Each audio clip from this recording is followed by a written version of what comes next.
What is up, everyone? April bass fishing marks some of the best fishing of the season. It also marks a lot of pollen in the air, some allergy medicine, if you will, because spring is sprung. I mean, here I'm getting ready for Redcrest. Tomorrow actually starts Redcrest, so we're shooting this video for you. Sorry we're a little late. I wanted to run down some of the baits that I feel like will really be a major player for the month of April. Some of the areas I think are going to be a major player. It's been extremely warm in the south and pretty much all over the country. Now, of course, you go up north a little bit, it's a little bit different. It's just sort of like, it's just an early spring down here in the southeast.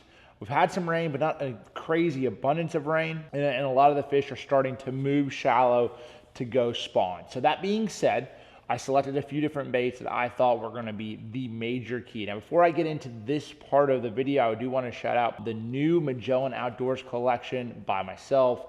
Check this out. If you guys see some of the merch, some of the stuff that I've been wearing, not the merch, just some of the clothes I've been wearing, it's the brand new collection that I collabed with Magellan Outdoors. I'm going to drop a link in the description below. So if you guys are looking for some new gear, some new fishing gear, this stuff is awesome. I really encourage you to go check that out. That being said, it is time to catch some bass in the month of April. It absolutely is.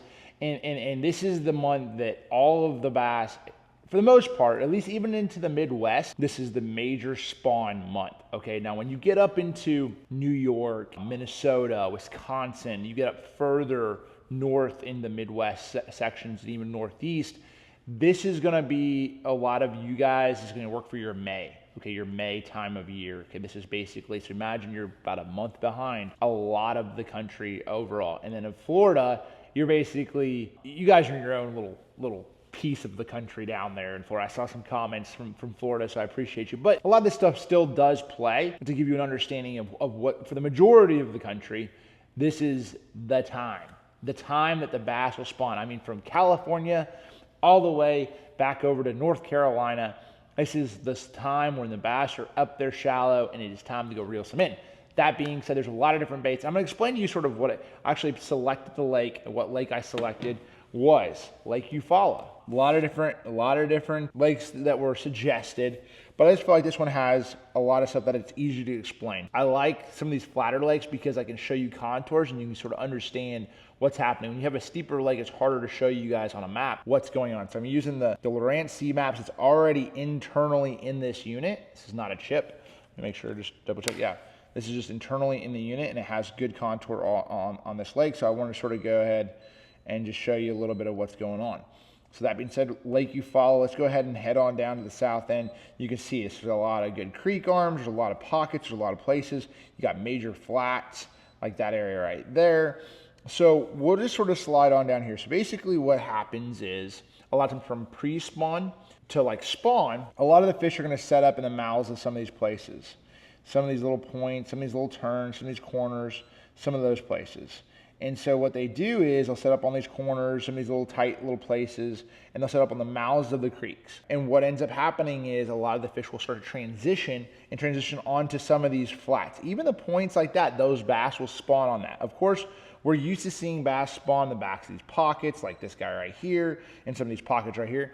But they'll spawn on the points as well. They'll spawn on humps. Anywhere there's 4 foot and 5 foot of water and shallower, and there's not a lot of current where they can actually spawn out there, they will use that hard bottom. The one thing to stay away from this month is mud.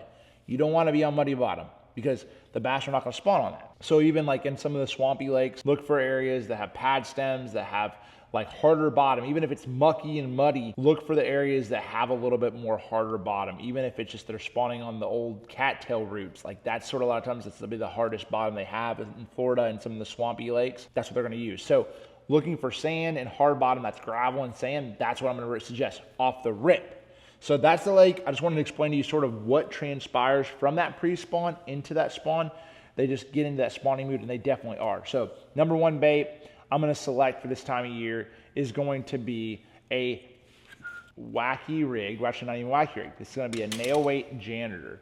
This right here is by far one of the best lures to catch a lot of fish when the fish are spawning in up shallow, even if they're pre-spawn. So it works really great on both sides. I'm a big fan of a Janitor, Nico style.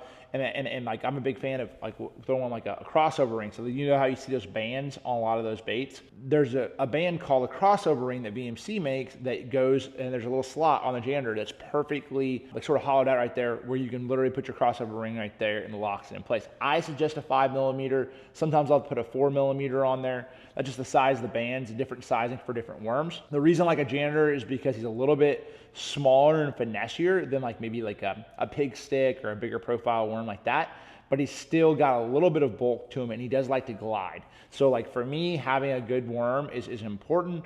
Also, because it has a narrow tail, it has that really good action when you're shaking it. Where I'm throwing this is whether I'm utilizing forward facing sonar or I'm not, I'm casting it out there, letting it hit the bottom. And the cool thing about a Nico is it hits the bottom and then you shake it, and then that bait is just like basically looking like a little worm that's pecking on eggs or pecking the bottom, right? So it looks exactly like something they do not want around their nest. They do not want around up there. And whether they're pre-spawn or spawning, they're going to go up there. And a lot of times you catch the big female like that. I actually got to tell you a story. I fished a big tournament, or I fished a Tuesday nighter actually, big tournament up in Indiana on Geist Reservoir. And it was a friend of mine, Paul George, who plays in the NBA. We were fishing his first tournament, we fished together. And I was sight fishing, and I gave him a Neko rigged worm, and I told him, I said, man, just cast this around. But we were having fun. I caught a couple nice sight fish, and he's casting around with this while I'm sight fishing. And I told him, I said, man, what would you tell me if we were on 2-on-2 basketball and you were on my team? He said, he's like, what do you think? I said, you tell me to throw you the ball, right? I said, look, I got this, right? So we go out there, I catch like 3 nice sight fish, but Paul ends up catching 2 of the biggest fish in our 5 on Neko Rig. And I'm like, unbelievable. Skip under dock, catches a big one. And I'm sight fishing for a 4-pounder, and he gets us a 5-pounder. And I'm like, unbelievable. We had 20 pounds. We won the tournament. Anyway, so that all to say, it catches a lot of big ones. Even when those fish are up there, you know, the fish you can't see, you catch some really nice ones. Throwing a Neko Rig. And now that being said as well, hook size, I like that number 2 VMC Redline. That's for me, my personal favorite. I just like it a lot. Just like, especially in a scenario, if I'm around like open water, like grassy areas, I like that. The thickness of the hook is about right, and it catches them. So that's my favorite. As far as rod reel line, 8-pound Suffix Revolve braided line is really what I like my main line. I throw a lot of 10-pound Suffix advanced fluorocarbon on my main line. That's just sort of my all-around favorite line to throw on that. And then just a 7.0 medium is what I'm going to use for a lot of my casting on that. So I will throw my 610 medium light, which is more like a medium. This is more of like a medium plus, where the medium light's more of like a traditional medium, but super, super fast tip. So that helps sometimes if you're like pulling it away from them or something like that, or they feel you. That sometimes helps to have that softer tip, especially if you're getting pressure in those areas. But I do suggest braided line on your spinner reel. So that's sort of the rundown on the first bait. That's sort of pre-spawn to spawn. It just can't go wrong. You guys saw how great that setup was for like Murray, and a lot of those fish were pre-spawn. So it's great even into the spawn. So it's going to work for both of you guys on that side. Jumping into more of the spawn tactics, one that doesn't get talked about a lot is a floating jerkbait. Okay, jerkbaits are great on forward-facing sonar. They're great in those scenarios, but a floating jerkbait is a lot of times a great lure to throw in 1 to 2 foot of water when the fish are spawning, or on fry garters, or they're pulling up there to guard their beds. So this is a stormed Thunderstick. And to me, like a floating jerkbait has times where it doesn't get talked about a whole lot. So like if you're not in a lake that has a ton of grass and there's floating eelgrass all over the place, like at Gunnersville, this is gonna work, all right? And it will still work out here. You just have to let the wind blow all your eelgrass, chop the eelgrass out of the area so you can actually fish a treble hook bait. Anyway. So we're on the lake shore of Gunnersville. I do like an orange belly because it sort of just imitates, it's brighter, and I think it just irritates, like something about a brighter color sometimes, like floating around those fish when they're shallow, irritates those big ones to bite. It just gives I actually got a check. Last time I got a check using this technique was on Sam Rayburn around this same time of year, late March, early April, throwing a jerkbait. And those fish were coming up, they were spawning, and they caught 2 4-pounders that I never really saw, and they come up there, smoked it. So that's a lot of times what you get with this is like when you're on those areas where those males are up there spawning, there's a lot of times females swimming around, and you have a better chance of catching the females that are up there just getting up there, or the females that already laid their eggs and they were just sitting there protecting the bed with the male, because the male will be up there on the bed and she'll come off that bed and toosh, eat it. So you have a better chance of catching the big ones a lot of times on that. So that would be number 2. 6, 9, this is my jerkbait rod. I like a jerkbait rod. That's where I use 17-pound line. I use 17-pound fluorocarbon. You don't need to 14 to 17. I don't recommend throwing like 12 because a lot of times you're roll casting that around stuff. I like a little bit heavier stuff. I can roll cast around boat docks and stuff like that, and they'll come up there, boom, grab it. So don't underestimate the value of a jerkbait this time of year, but the floating jerkbait is the key. Look for one that's a floating jerkbait because that will help you catch a few more fish. For my flippers out there, this is the time to go ahead and pick up a flipping stick. Flipping sticks, they're a great way to generate bites this time of year specifically, especially if you're on a lake that you cannot visually sight fish and the water's dingy. Any shallow water cover, poles on the docks, laydowns, grass, reeds, flipping and pitching. This is the time of year for my flippers and pitchers, because guess what? They're up there. They're in a foot of water. They're in 2 foot of water. They're in 3 foot of water. The majority of the bass are shallow, which makes it time to go catch them, you know? So to me, I really like this time of year for a flipping stick. I will say this, I have a 3/8 on this rod right here with a Bronco bug. I really like that Bronco bug for flipping and pitching on those laydowns. And this is the thing, if your lake's down right now, we'll give you a hint on this. So I'll actually jump over here to the good old graph, and I'll show you guys something. A lot of times our lakes are fluctuating. So on TVA, the water's low, and even like Eufaula fluctuates quite a bit. So for me, a lot of times, if the lake is down, okay, like it's down or they drop the water out, these areas that are really flat are not going to be your best areas, because those fish know if they spawn in a foot of water and they drop it another foot, they're in trouble. So if it's fluctuating like that, a lot of times the fish will spawn on the points in 3 foot of water and on the humps, and then they'll spawn on these steeper banks. See how those contours get a little tighter together? They'll spawn on those steeper banks and spawn in 3 foot of water, but they're super close to the bank, right? So that's when even like bluff walls, if the lake's fluctuating, like steeper banks, like even a bluff wall type of chunk rock bank, they'll spawn on those bluffier type banks in the gravel that's around those rocks, because they don't really want to be up there super shallow, because they know the chances of it fluctuating and them not having a good spawn could most likely happen, or could happen, right? They just know that. That is something to pay attention to when you're fishing a lot of that kind of, docks, pole docks, stuff like that on those flats work well, but a lot of times the bass will spawn not super shallow if your lake fluctuates a lot, because they'll be like just a step out. If the water drops a foot and they know it's going to do that, they're trained to know that. So that's just sort of heads up on that. So as far as flipping and pitching goes, lay downs, any shallow water cover, sort of lead in banks. I think that over the years I've learned that bass don't all spawn in the backs of the creeks. Now, that's typically the first spawners will be out in the back of the creek, because that's where the water warms up fast. But the water's warmed up faster this year than most years. So I feel like they're sort of spread out spawning about everywhere now. You know what I'm saying? Like they're sort of spawning around. So I think that's something that's going to be a player. This is just being able to fish around. Like, just because you're out there on the main lake doesn't mean you're not catching spawners right now. Like, they're spawning from, like, at least on Guntersville, they're spawning from the main lake all the way to the backs of creeks. It doesn't really matter. It's different, but it's all different on each lake. It could be wherever they feel like they can be protected. Then can have a good spawn. That's where they're going to go and put their time and obviously make their bed. So that being said, that's sort of a heads up, and I'll show you sort of what I'm talking about. So here's in the Sandy Creek. Like, of course, your first initial spawners are going to spawn in the backs of these, like in the very backs of these pockets, and those flatter pockets, those areas, those north-facing pockets, northernmost pockets, just they're going to get the most sun, and those areas will warm up the fastest. But again, just because that's where they first spawn, I actually think a lot of those fish spawn early March in some of these areas. Like, I feel like even here, I think some of these bass will spawn early March. But further out in front of those places, that they're going to spawn on those humps and on those places like that. So a Bronco bug, shallow water cover, I don't really have to explain that. If you guys see logs, laydowns, there's really not a contour on the map. You just have to visually look at what you're fishing. If there's visual cover up there to pitch that thing around, you're gonna have a chance of getting some bites. Now, the only thing, last one. Only I will say, if you're not getting bit on a 3/8, I do suggest going down to a quarter. A lighter weight this time of year on a Texas rig is going, even at 3/16 at times when you're casting it, because it's just so much more natural and those fish are just so much more nippy and bitey. Like they nip at a lot of stuff this time of year. So lighter weights, it's easier for them to pick it up and hold it. I do not like a heavy weight this time of year as much. So just a heads up on that. Next, I'm gonna have to talk about Mr. Frog. Mr. Frog, this is probably my favorite time of year to pick up a frog and just a topwater.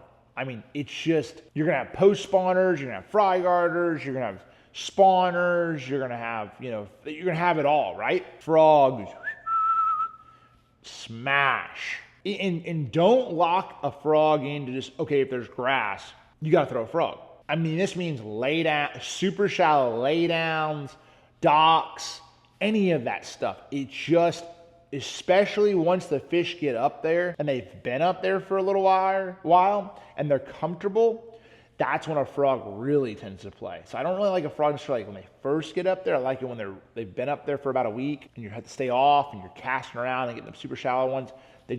There's something about it. So popping frog, a lot of different colors you can choose from. This one's a green pumpkin one. I don't get too crazy with colors, but I typically will go with black, green pumpkin, or some sort of bluegill color for this time of year just because I'm trying to imitate like a bluegill or some sort of like, something that's around there that they don't want to be around there. So can't go wrong with that. Shallow vegetation is great. Undercut banks are great, even steeper banks. Do not sleep on a frog. Casting that around, pollen mats.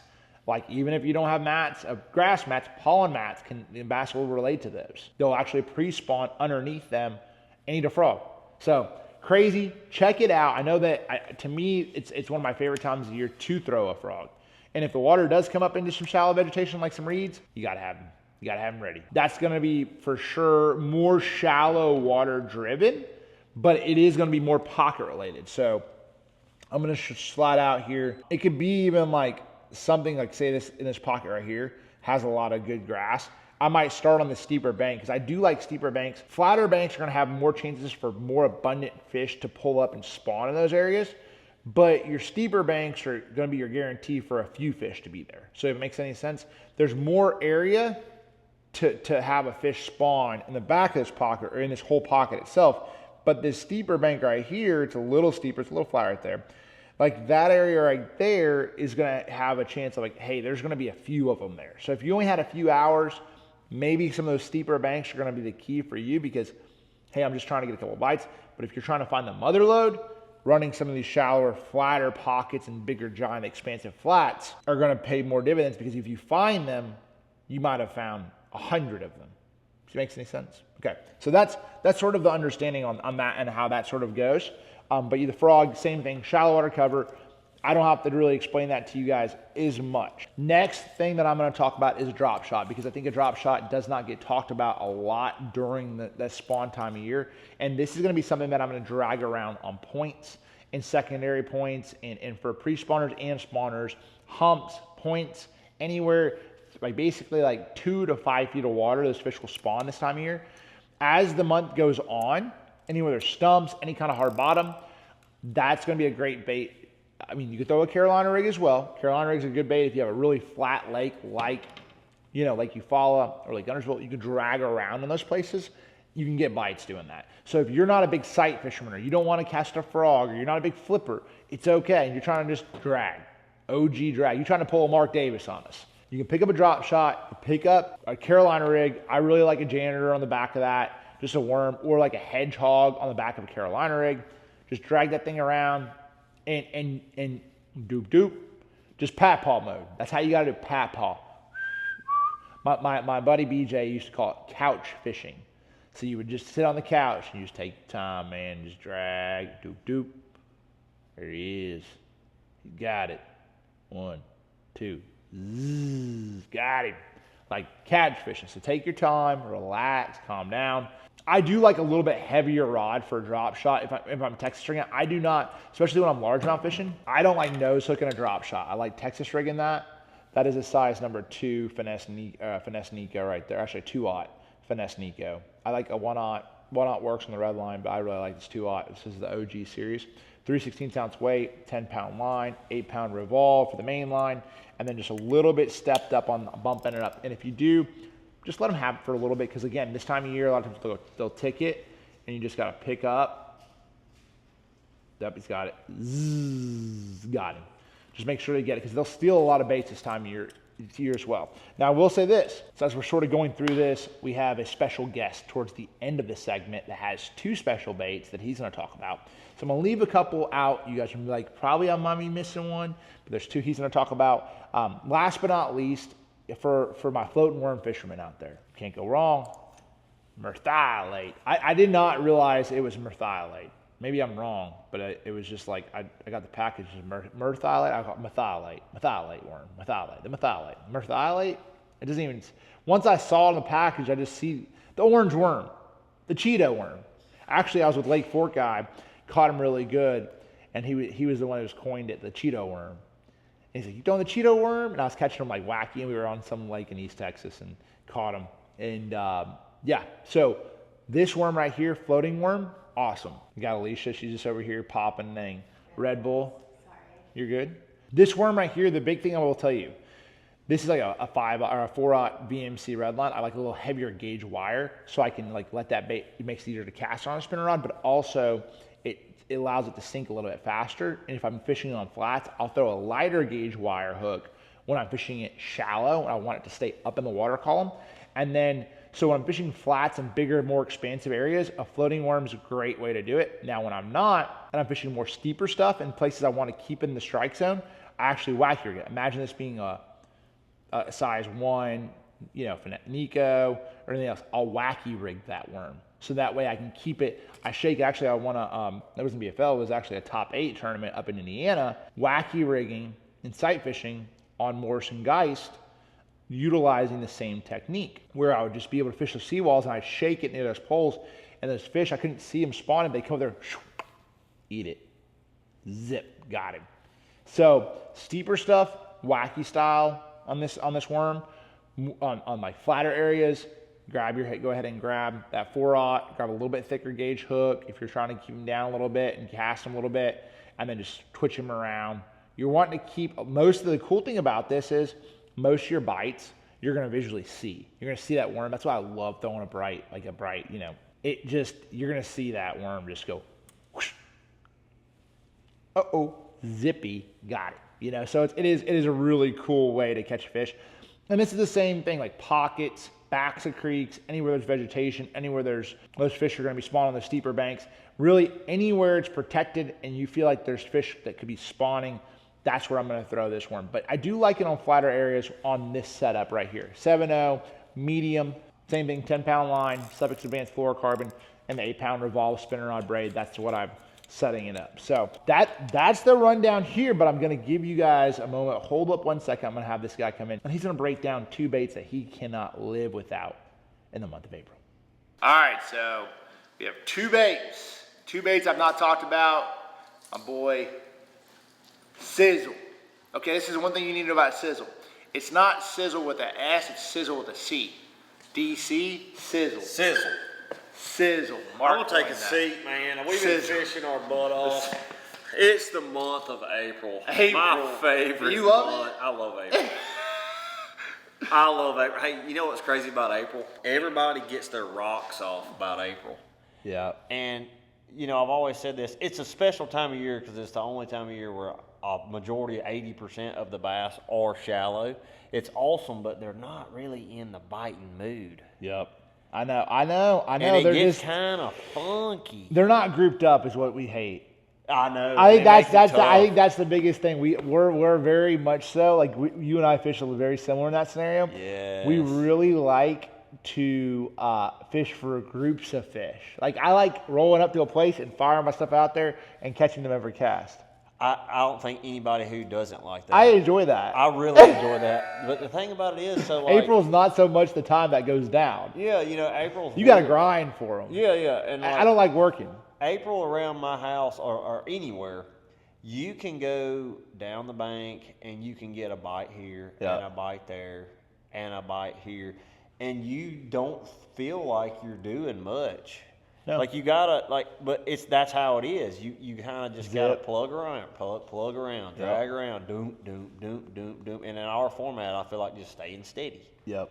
You know, so I agree with that. But I got two baits for Two baits. the month of April. I got one hiding down here that I don't know if y'all have talked about. We haven't talked about it. But I will tell you this, Miss Piggy. I don't know why. Your number one's Miss Piggy. I don't know why I coined this Miss Piggy, but this is the pig stick, Crush City pig stick.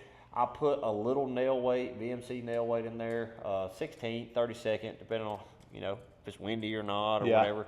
And what's cool about this is I got a crossover ring on here, okay? So you got two options with the crossover ring. You can rig him wacky. This is how I call it. That's wacky. That's wacky. Or you could take him off and rig him Nico style, which is more parallel with to your bait. Yeah. Now I've got it perpendicular. And I'll just tell you, I think for the month of April, I don't care where you're at in the southeast, that bait will get you bites. It will, and I think the key is also even without a nail, it's a really good shallow water. So if you're fishing 2 foot, 3 foot, weightless is better. If the wind is not blowing, you're way better off weightless. I got one in there because it's going to be a little windy, and I'm trying to cover. Well, you're trying to fish around your big flats. You're trying to cast. Exactly. I understand that scenario. But weightless pig stick, juicy. You get that wobble. That's a big key. So don't sleep on that side of it. That's where calm conditions, definitely weightless. Tell the people what's the big deal with the wobble and what you did when you designed this. Tell them the density, the salt content, all that. So the pig stick, obviously you guys know me. I'm super analytical on like everything that I do, why I do things, and like all the baits that I'm going to use and what I'm going to do something different.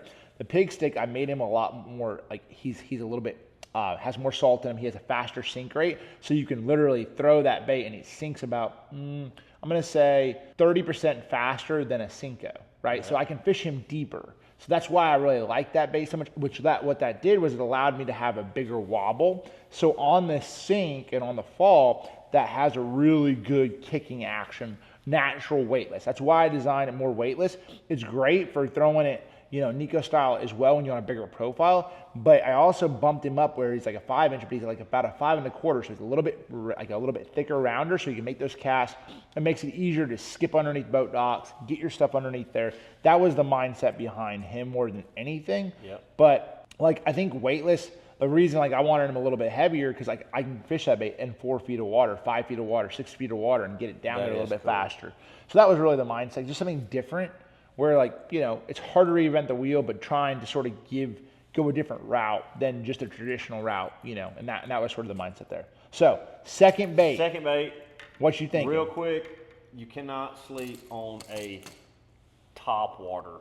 It's topwater time of year. It is. And now keep in that mind, is the one thing I do love about April. I love April. I love topwater. Like I catch spotted bass around the house, and I'll be honest with you, I'm a fast fisherman, and it's easy for me to just roll up down a seawall, see one spawning on it, and I'll just throw this jowler down through there. And what's cool about this is it stays stationary pretty good. It isn't all over the place, and I can literally just chop it. He's really buoyant, so he stays in one place. And when that fish is up there looking at it, he'll swirl on it one time, and then and he eats it because it's over their bed. So talk about that. So you don't fish it like a traditional walking bait. You're slowing it down. Yeah, I'm not sitting there going walking the dog. I mean, a ton. I'm slowing him down. So you're fishing very specific places with it. Yeah, like if I'm going down the bank and I visually see a stump. Yep. Or it's barely under the water, or I see a light spot, I'll just roll cast this jowler over there and work him slow. I'm trying to call that fish up. It's kind of, it aggravates them. It pisses them off. Yeah. And that's why April, I feel like when they're really spawning, you're just making them mad. They're just not really all out there ready to eat. They're just guarding. Yeah. That's what they're doing. Yeah, they're in that mood. So a topwater is awesome. This jowler, I've caught a ton of them. We're right here on the verge of topwater season. I feel like it's the best bite in bass fishing. It makes bass fishing. No, legitimate. If there wasn't topwater, if there was not a topwater in the sport of bass, I'd take up golf. I probably would. No, I wouldn't do that. But still, it would be. It was what got me started in the sport. It's what I was. It's what a lot of fish on topwater. You have kind of two. a topwater guy. Yeah, I throw topwater, but you throw topwater quite a bit. Dude, I caught some big ones on topwater. I feel like you catch the biggest fish on topwater. It's unbelievable when that guy. So if you're looking for a big one, like I mean, you could throw a glide bait in there too, but like if you're looking for a big one in the month of April, a frog, a jowler, topwater season. This is really like the month that topwater fishing kicks off. So from here on out throughout the summer, that's it. I'm gonna have a topwater in every single one of these top baits in the month. Yeah. You better. So there you guys have it. I'm hoping we can go reel a few bass out here on Lake Guntersville. She's been a little stingy for us, but stingy. We're going to see how it plays out. A little April-y. It's been a little bit like April Fools yesterday. He's been trying to play a Fools. He playing this for fools out here. I'm hoping that was just a fool. I hope they were just playing around yesterday and playing a joke on us. And then tomorrow, when the tournament comes, they decide to act right. So we're going to hope. Wish us luck. We appreciate you all so much. Make sure to check out DC's channel as well. And let's go smash. Yes, let's have sir. some fun. Month of Good luck, April is y'all. here. Let's go reel some in.